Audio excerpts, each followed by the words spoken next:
దేశవ్యాప్తంగా జరిగినటువంటి పార్లమెంటుకు ఎన్నికలు, అదే రకంగా ఒరిస్సా, ఆంధ్రప్రదేశ్ రాష్ట్రాల్లో జరుగుతున్నటువంటి శాసనసభ ఎన్నికలు మొత్తాన్ని కనుక మనం క్రోడీకరించి కనుక మనం చూస్తే ఆంధ్రప్రదేశ్ రాష్ట్ర శాసనసభకి జరుగుతున్నటువంటి ఎన్నికల పైననే అనేక మందికి విపరీతమైనటువంటి ఆసక్తి ఉంది అంటల్లో ఎక్కడ కూడా ఆశ్చర్యం లేనటువంటి విషయం. సో దాని ప్రకారం మనం చూస్తే ఆంధ్రప్రదేశ్ రాష్ట్రం మీద అనేక రకాలైనటువంటి విశ్లేషణలు వచ్చాయి. ఇప్పటికే ఇండియా టుడేకి సంబంధించినటువంటి రాజ్దీప్ సర్దేశాయ్ టీం వారందరూ కూడా ప్రీ పోల్ సర్వే అనేటటువంటి చేశారు. తర్వాత పోస్ట్ పోల్ సర్వే చేయటం కోసం పూర్వపు ఎన్డీటీవీ అధినేత అయినటువంటి ప్రణయ్ రాయ్, అదే రకంగా వారి యొక్క సహచరులు ఎవరైతే సురాబ్జీ అనేటటువంటి వారు ఉన్నారో వారందరూ కూడా వచ్చారు. జగన్మోహన్ రెడ్డి గారితో మాట్లాడారు, చంద్రబాబుతో మాట్లాడినారు. సో అందరితోనూ మాట్లాడిన తర్వాత ప్రతి ఒక్క వ్యక్తి చెప్పినటువంటి మాట తప్పనిసరిగా రూరల్ ఓటరు మహిళలు మాత్రమే ఆంధ్రప్రదేశ్ రాష్ట్రంలో ఎన్నికల యొక్క సరళిని నిర్ణయించేటటువంటి నిర్ణయాత్మక శక్తిగా ఉన్నారు అనేటటువంటిది వారు చెప్పారు. ఈ మాట మొట్టమొదటి నుంచి కూడా మనం చెప్తూ వస్తున్నాం. అనేక రకాలైనటువంటి సర్వే సంస్థలు కూడా చెప్పడమే కాకుండా రాజకీయ పార్టీలు కూడా ఇదే మాట చెప్తూ వస్తున్నాయి. ఎందుకంటే ప్రముఖంగా గడిచినటువంటి 5 సంవత్సరాల కాలంలో జగన్మోహన్ రెడ్డి గారు రూరల్ ఓటర్ మీద మాత్రమే కాన్సన్ట్రేట్ చేశారు. ఎక్కడైతే పేదలు, అతి తక్కువ మధ్యతరగతికి దిగువన ఉండేటటువంటి వ్యక్తులు నివసించేటటువంటి పట్టణ ప్రాంతాలు, అదే రకంగా పల్లె ప్రాంతాలు, వీటిలలో ఉండేటటువంటి ఆ రూరల్ ఓటర్ మీద అత్యధికమైనటువంటి కాన్సన్ట్రేషన్ చేశారు. వారు లబ్ధిదారులు అనేటటువంటి వారిని నిర్ణయించేటటువంటి ఆ నిర్ణయాత్మకమైనటువంటి ఆ కొలబద్ద ఏదైతే ఉందో అది ఎక్కువ భాగం రూరల్లో ఉండేటటువంటి వాళ్ళకి అమలు చేసినటువంటి సందర్భాలు. అదే రకంగా విద్య మీద, వైద్యం మీద వారు చేసినటువంటి కాన్సన్ట్రేషన్ ఏదైతే ఉందో ప్రభుత్వ పాఠశాలలన్నీ కూడా ఎక్కువ భాగం గ్రామీణ ప్రాంతాల్లో మాత్రమే ఉండేటటువంటి వాటి మీద నాడు నేడు అనే కార్యక్రమంతో ఆ పాఠశాలల యొక్క రూపురేఖలన్నీ మార్చేసినారు. పల్లెటూళ్ళలో చదువుకునేటటువంటి విద్యార్థులకు ఇంగ్లీష్లో బోధన చేయటం మొదలుపెట్టారు. వాళ్ళకి ట్యాబ్స్ ఇవ్వటం మొదలుపెట్టారు. సో చాలామంది యొక్క దృష్టిని ఆకర్షించినటువంటి కార్యక్రమం ఈ విద్య మీద, వైద్యం మీద వారు పెట్టినటువంటి దృష్టి. అదే రకంగా ప్రాజెక్టుల మీద, అదే రకంగా వారి యొక్క పంట దిగుబడి మీద, వీటి మీద రైతు భరోసా కేంద్రాలు, గ్రామ సచివాలయాలు ఇవన్నీ కూడా వారికి ఒక ప్రత్యేకమైనటువంటి రికగ్నిషన్ని గుర్తు తీసుకొచ్చాయి. కాబట్టి రైట్ ఫ్రమ్ ది బిగినింగ్ మధ్యలో ఏ ఎన్నిక జరిగినా కూడా ఒకే మాట వినిపిస్తూ వస్తుంది మనకి. గ్రామీణ ప్రాంత ఓటర్లు, మహిళలు ఎక్కువ భాగం జగన్మోహన్ రెడ్డి గారి పక్షాన ఉన్నారనేటటువంటిది. అదే రకంగా చంద్రబాబు నాయుడు గారు చాలా వరకు వారు చేసినటువంటి క్యాన్వాసింగ్లో కానీ తదుపరి ఏరియాలో ఎమ్మెల్సీకి జరిగినటువంటి ఎన్నికల్లో రాయలసీమ ప్రాంతం నుంచి, అదే రకంగా ఉత్తరాంధ్ర ప్రాంతం నుంచి కూడా ఎమ్మెల్సీ ఎలక్షన్స్లో, గ్రాడ్యుయేట్ ఎమ్మెల్సీ ఎన్నికల్లో చదువుకున్న వ్యక్తులు ఓటు వేసేటటువంటి దాంట్లో 2 ఎమ్మెల్సీ ఎన్నికలు వారే గెలిచారు. అప్పటి నుంచి వారికి ప్రోపగాండా మొదలుపెట్టారు. అర్బన్ ఓటర్ అంతా కూడా మా పక్కకే ఉన్నాడు, గ్రామీణ ప్రాంతాల్లో వాళ్ళతో కంపేర్ చేస్తే అర్బన్ ప్రాంత ఓటర్లు మాతో కలిసి మాతో ట్రావెల్ చేస్తున్నారు, ప్రభుత్వ ఉద్యోగస్తులు మాతో పాటు ఉన్నారు, చదువుకున్న వాళ్ళు మాతో పాటు ఉన్నారు, ఇవన్నీ కూడా వారు చెప్తూ వచ్చారు. సో ఇవాళ మనం చేసేటటువంటి విశ్లేషణలు 2019లో 51% ఓట్లతో 151 సీట్లు గెలిచినటువంటి జగన్మోహన్ రెడ్డి గారికి వచ్చిన ఓట్లన్నీ, అదే రకంగా 23 సీట్లకే పరిమితమైనటువంటి చంద్రబాబు నాయుడు 39.2% మాత్రమే ఓట్లని శాతాన్ని సాధించారు. వారికి వచ్చినటువంటి న్యూమరికల్గా ఓట్ల సంఖ్య ఎంత? సో ఇవన్నీ కంపేర్ చేస్తూ 2024 సంవత్సరంలో జరిగినటువంటి 12 ఓట్లన్నీ, వీటి వలన ఎవరికి ఎన్నిక అయ్యేటటువంటి అవకాశం ఉంది అనేటటువంటి దాని మీద ఒక చిన్న విశ్లేషణ చేద్దాం. గడిచిన కాలంలో అనేక రకాల విశ్లేషణ చేశాం, వర్గాల వారీగా కొన్ని చేశాం. ఇప్పుడు మొత్తం టోటల్ ఓవరాల్ ఆంధ్రప్రదేశ్లో 2019లో జరిగినటువంటి సంఘటనల్ని మనం ఆధారంగా తీసుకుని 2024 సంవత్సరంలో జరగబోయేది ఏ రకంగా ఉంటుందనేటటువంటి దాని మీద ఒక అంచనా వేద్దాం. సో దాని ప్రకారం మనం చూస్తే 2019 సంవత్సరంలో మొత్తం ఓటర్లు 3,94,00,000 మొత్తం ఓటర్లు. దానిలో పోలైనటువంటి ఓట్లు దాదాపు 79% ఓట్లు జరిగింది అనుకుంటే పోలైనటువంటి ఓట్లు 3,16,00,000 ఓట్లు పోలేని. సో 2024 సంవత్సరంకి వచ్చేటప్పటికి ఆ మొత్తం ఓటర్లు 4,14,00,000 అంటే ఇక్కడ కనుక చూస్తే దాదాపుగా 20 లక్షల మంది ఓటర్లు పెరిగారు 2024 సంవత్సరంలో. సో మనకు ఒక రకమైనటువంటి ఒక రూమర్ ఒకటి క్రియేట్ చేసినారు. అనేక మంది విదేశాల నుంచి, అదే రకంగా హైదరాబాద్ నుంచి, తెలంగాణ ప్రాంతాల నుంచి 40 లక్షల మంది, 50 లక్షల మంది ప్రయాణాలు చేశారు అనేటటువంటిది అక్కడ ఓట్లు వేయడానికి అదొక రూమర్ క్రియేట్ చేశారు. అవన్నీ కరెక్ట్ కాదు అని చెప్పి మనకి పెరిగినటువంటి ఓట్లన్నీ కూడా తెలుస్తూనే ఉన్నాయి.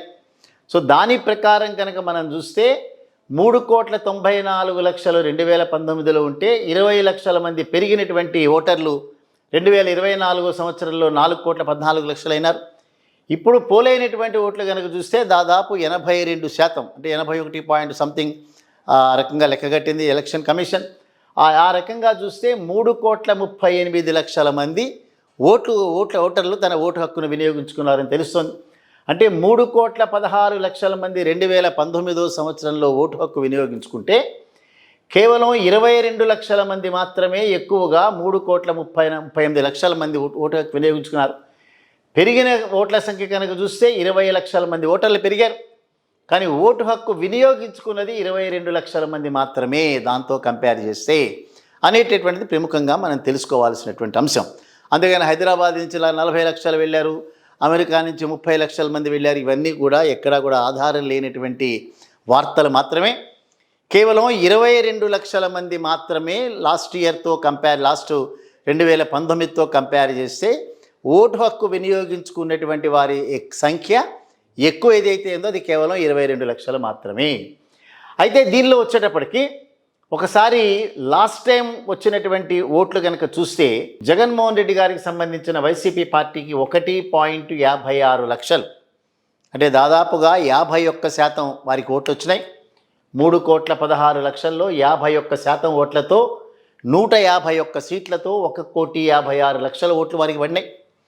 అదే రకంగా 3,16,00,000లో టీడీపీకి వచ్చినట్టు ఓట్లు కనుక చూస్తే 39.2%తో 1.23 లక్షల వారికి పడ్డాయి. కేవలం 23 సీట్లు మాత్రమే వారికి లభించాయి. అంటే ఇద్దరి మధ్యలో కనుక ఓట్ల కనుక శాతం మన వివరాలు కనుక చూస్తే దాదాపు 33 లక్షల ఓట్లు టీడీపీ పార్టీ కంటే జగన్మోహన్ రెడ్డి గారి యొక్క పార్టీకి ఎక్కువ వచ్చినాయి.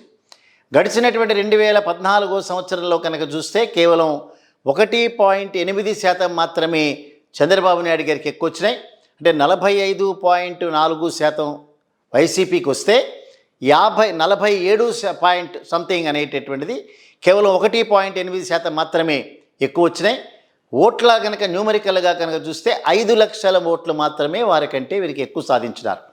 అదే 2019 సంవత్సరంలోకి వచ్చేటప్పటికి 33 లక్షల ఓట్లు అనేటటువంటిది తెలుగుదేశం పార్టీ కంటే ఎక్కువ వచ్చినాయి.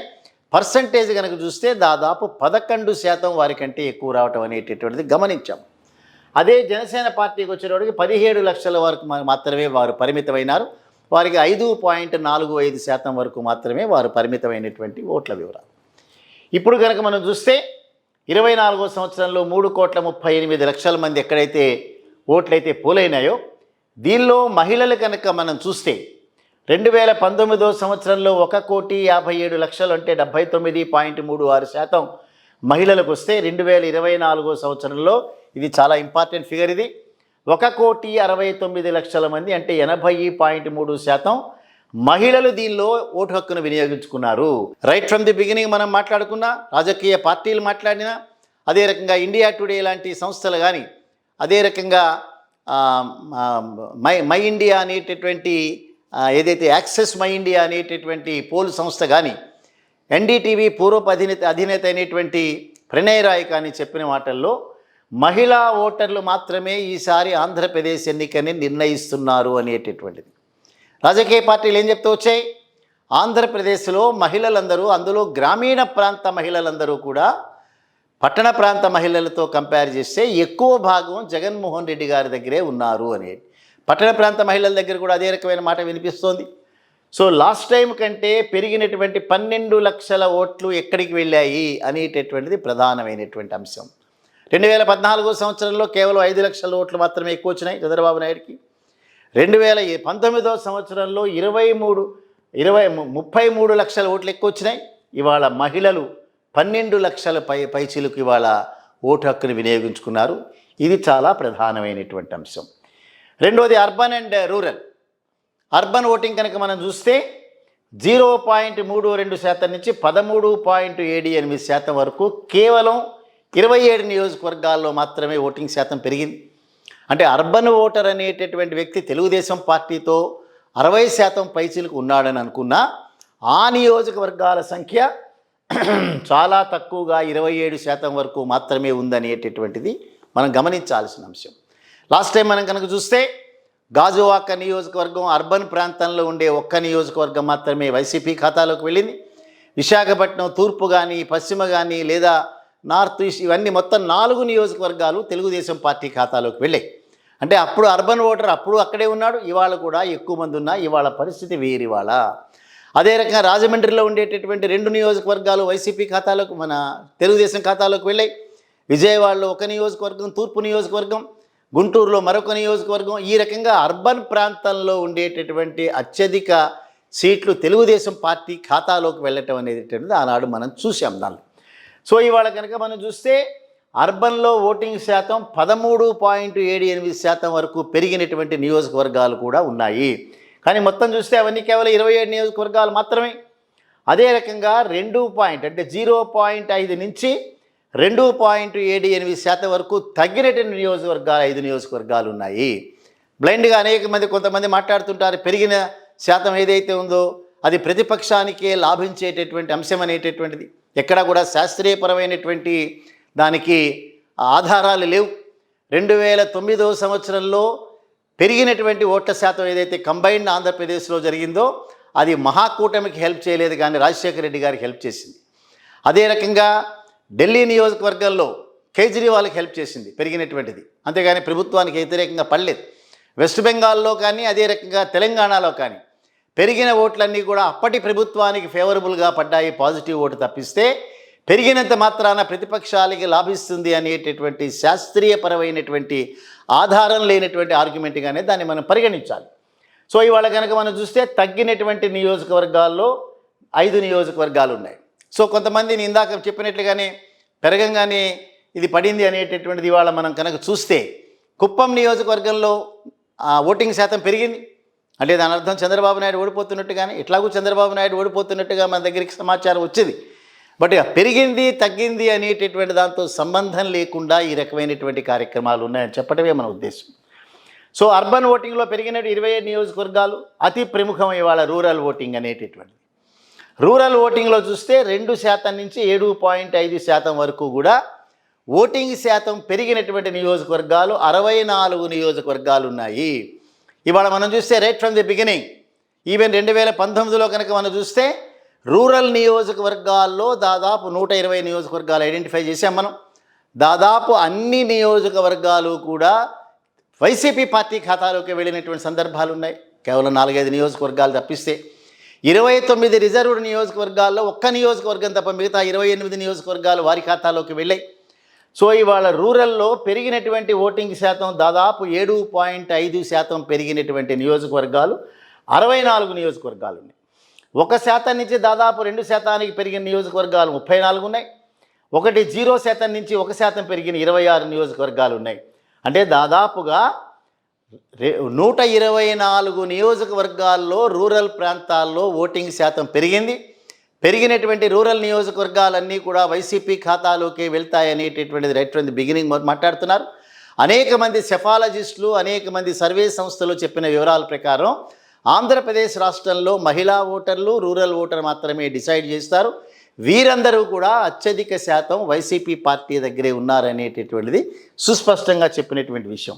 అదే రకంగా రూరల్లో తగ్గినటువంటివి 0% నుంచి 1.92%కి 19 నియోజకవర్గాల్లో రూరల్ శాతం తగ్గింది. ఏమైనప్పటికీ కూడా దీన్ని ముగిద్దాం.